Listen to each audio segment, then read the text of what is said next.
Thereafter, I spent 3 years as a social worker in the Department of Social Services in New Hanover County. After you stopped being a social worker, what did you do? I retired from the profession of social work to attend law school starting in the 1975-1976 school year at the University of North Carolina, Chapel Hill. And when did you graduate from Chapel Hill? In May of 1978.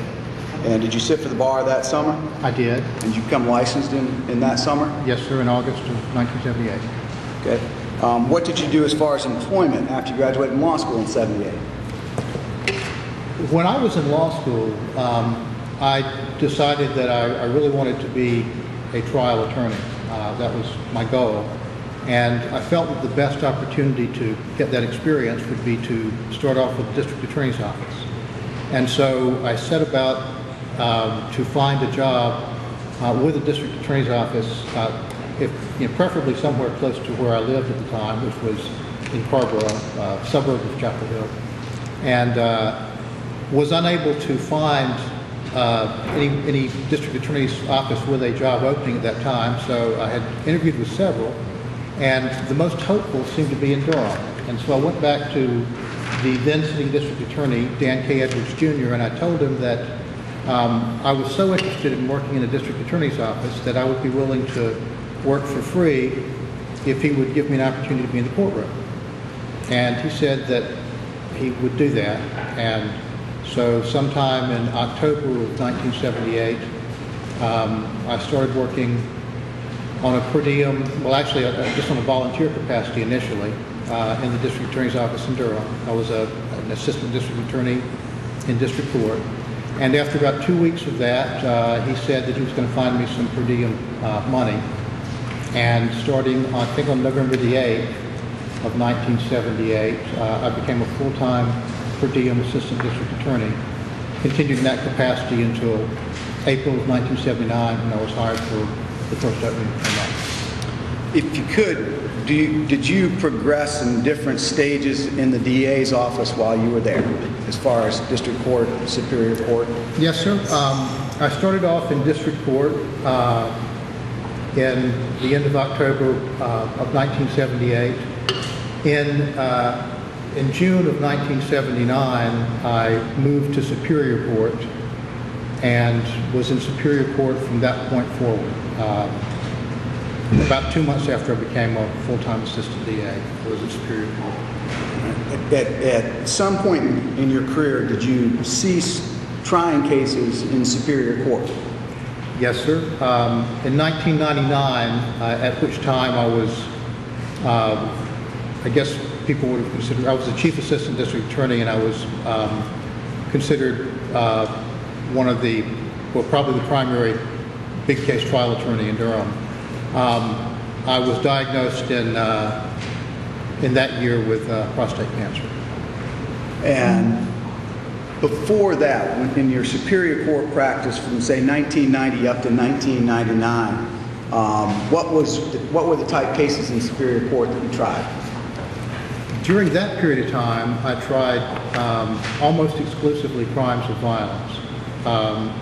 During the first part of that decade, maybe the first half of the 90s, I would have tried some rape cases in addition to armed robberies and homicides and things of that nature. At some point, fairly early in the 90s, we started specializing some of our Superior Court staff so that at that point I had fewer rape cases, and there were people in the office that handled most of the rape prosecutions. From the mid-90s, from 1990 up until 1999, when was it in that period that you would have tried or handled your last rape case? I don't have a specific recollection, but I would guess sometime around 1994 or 1995. And as an assistant district attorney, how often is it that you get, that you deal with expert testimony and expert reports other than reports that are generated or compiled by the SBI?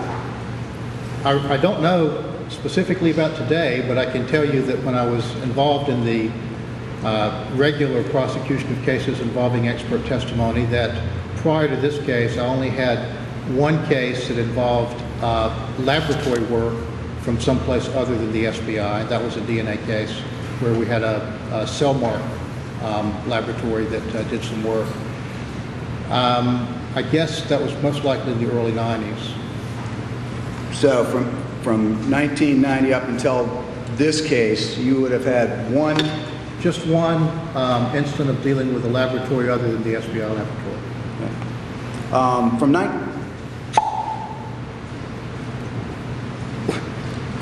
When did you become the district attorney in Durham County?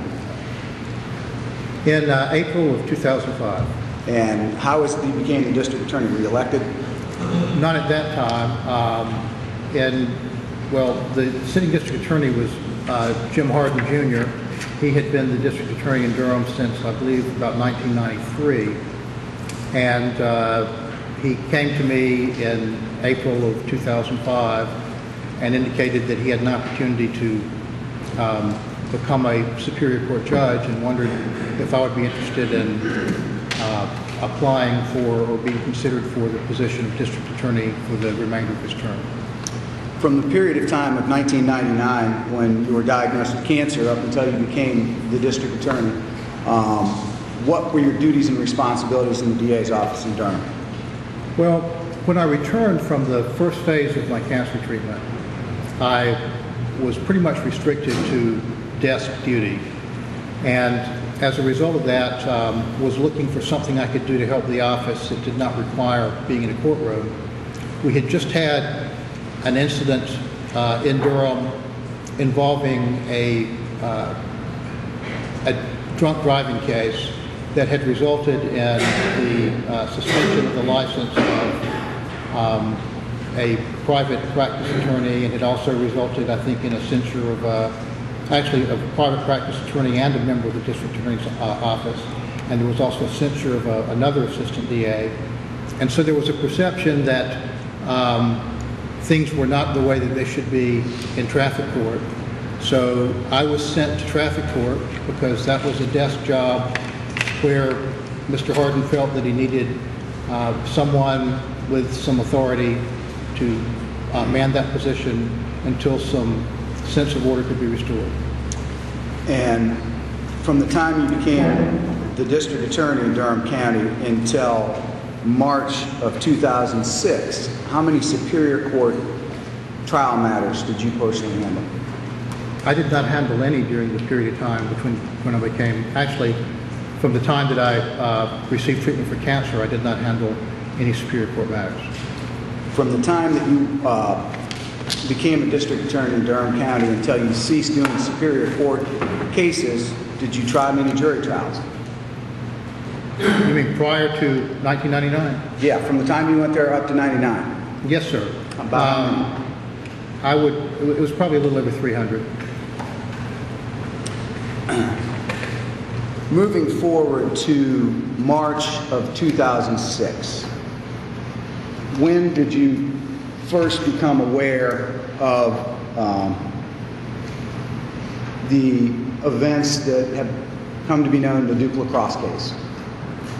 On the afternoon of March the 23rd of 2006, I left one of the doors of my office and walked over to a copy machine that is outside that door. And sitting on the copy machine, I saw a copy of the affidavit for a non-testimonial order for a number of individuals.